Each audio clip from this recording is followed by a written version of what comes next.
a man killed 99 people. Then he killed one more. Then he stood up, walked into the desert and asked God for forgiveness.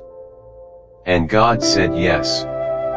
Is there a point where forgiveness ends? Is there a line, a number, a crime so large that even mercy cannot reach it? Or is the door always open no matter what is behind you? This is the story of a man who found out. No one remembered when it started. That was the thing about him. There was no single moment that everyone could point to and say that is where it began. No dramatic origin. No night that changed everything. Just a slow accumulation of choices, each one darker than the last, each one making the next one slightly easier, the way a path worn into the earth gets deeper with every foot that treads it until eventually it becomes a trench you cannot climb out of. He had killed for the first time when he was young. There had been a reason. There is always a reason the first time. Anger, perhaps. Or fear. Or the particular kind of pride that young men carry like a weapon before they learn what weapons actually cost. Whatever it was, it had felt in the moment like something that had no alternative. Like the only possible response to whatever had been done to him or said to him or taken from him. Then he had done it again. And again. And somewhere around the 5th or 6th time, the reasons had started to blur. By the 10th, he had stopped needing reasons entirely. By the 20th, he had stopped counting. Until one night, for no reason he could explain, he started counting again. He sat alone in the dark and counted. The number he reached was 99. 99 lives. 99 families somewhere in the world who had a hole in them the shape of a person who was not coming back. 99 last moments that he had caused. 99 faces, some of which he remembered clearly, some of which had already faded, all of which were gone. He sat with that number for a long time. And then from somewhere deep inside him, from a place he had not visited in years, from a part of himself that he had assumed was long dead, a question surfaced. Quiet at first. Then impossible to ignore. Is there any way back? He had heard of a monk. A man who lived alone at the edge of the settlement, known for his worship, his solitude, his hours spent in prayer. A man who had given his entire life to God. If anyone could answer a question about the limits of forgiveness, surely it would be someone like that. Someone who had spent decades studying the distance between sin and mercy. He found a monk in his small dwelling at the edge of the desert. The monk looked up when he entered, and immediately knew that whatever this man had come for, it was not small. The killer sat down across from him. He did not introduce himself. He did not explain himself. He simply said the thing he had come to say. I have killed 99 people. His voice was flat, not proud. The pride had drained out of that number somewhere around the 40th. Not ashamed. Shame requires an audience you care about, and he had stopped caring about audiences long ago. Just flat. Like a man reading a number from a ledger. Is there any chance, he said, that I can be forgiven? The monk stared at him. The silence stretched. 99. The number hung in the air of the small room like smoke.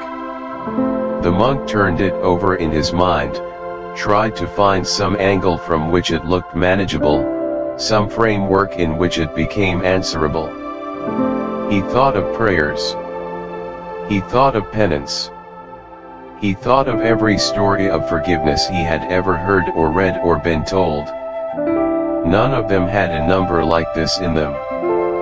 None of them had prepared him for a face like this across from him. And so he said the only thing that his fear allowed him to say. No. The word came out quietly, almost gently, as if the softness of the delivery could cushion the weight of what it meant. There is no forgiveness for what you have done. The room was completely silent. The killer looked at the monk for a long moment. Something shifted in his eyes, not anger, exactly. Something older than anger. Something that looked like a door closing. Like a man who had walked a very long distance toward a light and arrived to find it extinguished. He had come with a question. He had received an answer. And the answer had taken the last small thing inside him and crushed it. He stood up. And the monk who had spent his entire life studying mercy became the 100th name on a list he had never asked to be on. The number was now 100. He stood in the silence after. And the question was still there. That was the thing that surprised even him, that after everything, after the monk, after 100, the question had not gone away. It should have. By any reasonable accounting, a man who kills the person he went to for spiritual guidance has answered his own question, has chosen his own answer. But it was still there. Is there any way back? He did not understand why he could not let it go. He only knew that he couldn't. Someone told him about a scholar. Not a monk, not a man of isolated worship and solitude, but a man of knowledge. A man who had spent his life not just in prayer but in understanding. Who knew the texts, the traditions, the long history of what God had and had not said about the limits of mercy. He walked to where the scholar lived. He sat down in front of him. And he said the same words. I have killed 100 people. This time there was no flinching. The scholar looked at him, not at the number, not at the violence behind it, but at the face of the man sitting in front of him. At the question underneath the question. At the thing that had driven a man who had killed 100 people to keep walking, keep searching, keep asking. He saw something there. Something small and battered and stubborn. Something that had survived everything, who, the scholar said slowly, could stand between you and the mercy of God. The killer said nothing. No one, the scholar continued. No monk. No scholar. No sin. No number. He leaned forward slightly. Mercy belongs to God, not to us. And God does not need our permission to give it. The man across from him had not moved, had not breathed, it seemed. But you cannot stay here, the scholar said. The place that made you what you are, leave it.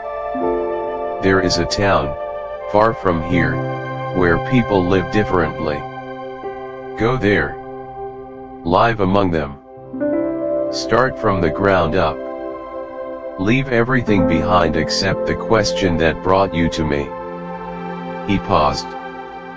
That question, he said quietly, is the most important thing you own. The man left before dawn.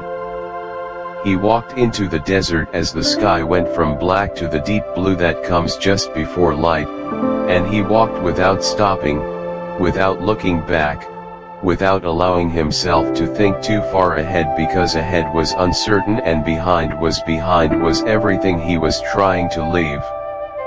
The desert was vast and empty and completely indifferent to his history. It did not know what he had done. The sand did not recoil from his footsteps. The wind did not change direction when it reached him. He was just a man walking. For the first time in a very long time, just a man. Not a killer. Not a number. Just a man in a desert, moving towards something he could not yet see, away from something he could not yet fully leave. He walked through the heat of the day. He walked as the sun dropped toward the horizon and the sand turned orange and then red and then the particular purple-gray of desert dusk. He walked into the night. He never arrived. Somewhere in the middle, in that vast unmarked space between the life he was leaving and the life he was walking toward, his body gave out. Not dramatically. Not the way stories usually end. He simply slowed. Then stopped. Then sat down in the sand because standing had become something his legs could no longer negotiate. He looked at the sky above him. Stars. Countless and cold and completely indifferent, the way stars are. He thought perhaps of the scholar's words. Who could stand between you and the mercy of God? And then he was gone. The angels arrived.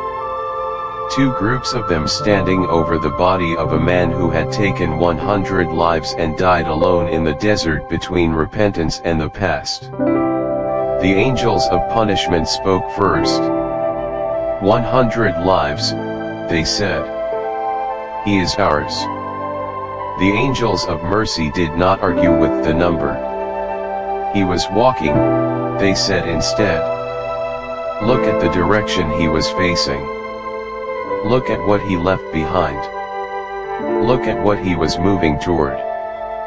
He did not arrive. He was walking. The disagreement rose until a judgment was required. And God commanded something simple. Measure the distance. The earth between the man's body and the city of sin, and the earth between his body and the city of repentance. The angels measured, and they found something. He was closer to where he was going than to where he had been. By the length of a single human stride. Perhaps less. He had not arrived. He had not completed the journey. He had not knelt in the streets of the new city and wept and begun the long slow work of becoming something different. He had only walked. Only pointed himself in a direction and moved. Only taken the step. And it was enough. The angels of mercy took his soul. The desert does not keep records. The sand he walked on has shifted 1,000 times since that night. His name was never written anywhere. But the story of what happened to him has been told for over 1,000 years. Because it contains something that human beings cannot stop needing to hear. That the step matters. Not the arrival. Not the perfection of the journey. Just the step. Just the turning. Just the facing of a different direction. He killed 100 people. He never arrived at the place he was walking to. He died alone in the desert with nothing completed and nothing resolved. And he was forgiven. The question is, if mercy could reach that far, what are you still convinced is too broken to be forgiven? Tell us in the comments.